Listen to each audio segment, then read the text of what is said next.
This week's exercise is the tricep extension using a high pulley in a crossover fashion. What that's going to do is it's going to allow you to set up for the optimal position in terms of lining up the long head of your tricep with your upper arm, which is going to give it the best recruitment.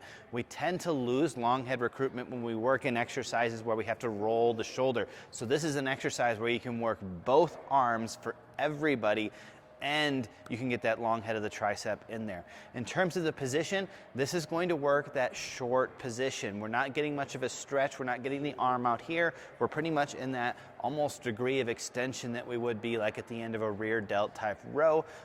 Pretty even with the body. So if we look at Cody here, his arm is in line, but his shoulder and everything is lined up with this rear delt. So it should look like basically like this upper arm is going right into that ridge of the scapula. What that means is this long head of the tricep is going to come up and be lined up relatively with the load, the cable on the other side. So this cable should be essentially matching or pretty close to his arm path on the opposite side of his body.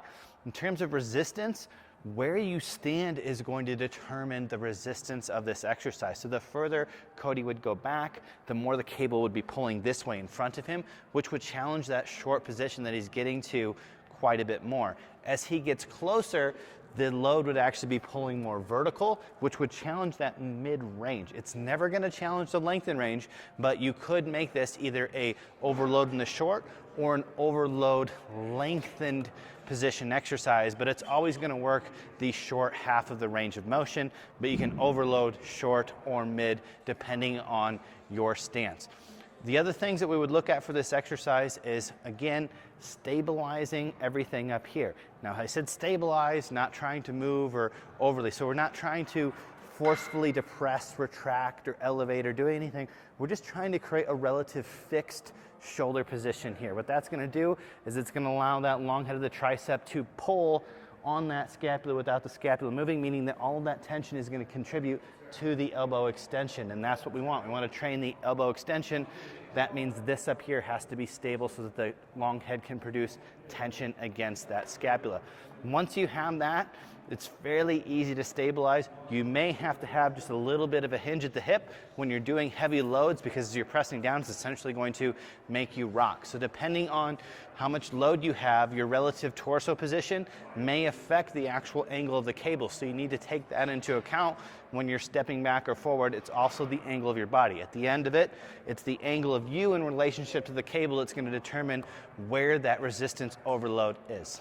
When we're looking at tempo for the crossover tricep extension, we have a lot of options, and that's going to be dependent on where you want to position yourself in terms of overload. So if you're positioning yourself further away from the machine and you're overloading that short position, you're likely going to want to spend a little bit more time there and put those pauses in that short position. If you're overloading the mid-range, you may choose to have a pretty much, standard tempo where there's not a pause at either extreme. One thing I do like with tricep exercises is to always have just a tiny pause, even if it's a half a second, so that you're not bouncing out, and it makes you control where you end in terms of that elbow flexion at the top of the range. So we're looking at tempos here. You have a wide variety depending on the stimulus that you are using. So this is an exercise where if you're working that mid-range, a 4-0-1-0 tempo is going to be a very general tempo that we could use. Because there's not a lot of resistance at the top, a lot of times we will shorten that 4 to a 3 just because there's not a lot in that lengthened position, especially if you're stepping back into where it's overloading the short position more. So you're either going to do one of two things. You're either going to have a tempo that's not going to have a lot of pauses when you're closer to the machine, or you're going to use a tempo that's going to accentuate that short position when you're further away, and you're going to add a 1 or 2 second pause in that short position. And when you do that, you're likely going to shorten the eccentric as well, because that range of motion is going to be less beneficial at the very top. In terms of rep ranges, with this type of an exercise, we have a lot of options. It's fairly easy to stabilize, and and we have different ways to load it, so you can use it for a variety of rep ranges.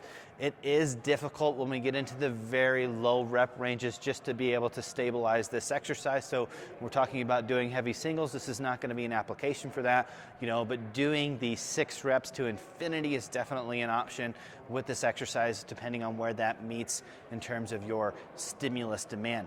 When we look at supersetting, When we look at this exercise, there is a little bit of shoulder stability, but it's not a lot. So there's not necessarily a problem with overlapping this with the press if you wanted to superset chest and triceps, or you wanted to superset this with like a dipping motion, or depending on what you wanted to do in terms of your pairings. In terms of agonist, antagonist, when we're looking at tricep exercises and maybe we're using bicep stuff, there's going to be plenty of stability left over for any bicep exercises. The one thing that I would say is if you are doing this with, say, a back exercise, sometimes in vertical pulls, people can get to that point where the long head of the tricep is providing a lot of stability. So this would maybe be an exercise where I wouldn't pair it with a pull down. If I was going to pair it with a back exercise, it would be some sort of row variation, not a pull down or pull over, to basically make sure that long head of the tricep can still stabilize well and isn't overly fatigued when you come back to your elbow extension exercise. When we're looking at pairing this with, giant sets or full body workouts and whatnot, it's a very easy thing to put in. A lot of times it's very convenient because you can position this stuff with a cable and with multiple exercises. So one of the pairings that I really like if I'm doing like chest and triceps is I will pair this with a costal fly or a high cable fly, because then I don't even have to move the cables. And when I'm doing that fly, my triceps don't have to work. It's not a press. So I like to pair triceps and flies together, because then the triceps get to rest while I'm doing that, and then position my presses at a different position where I'm doing chest and triceps together. And then when I'm doing my elbow extension and my flies, I'm training chest and triceps separately.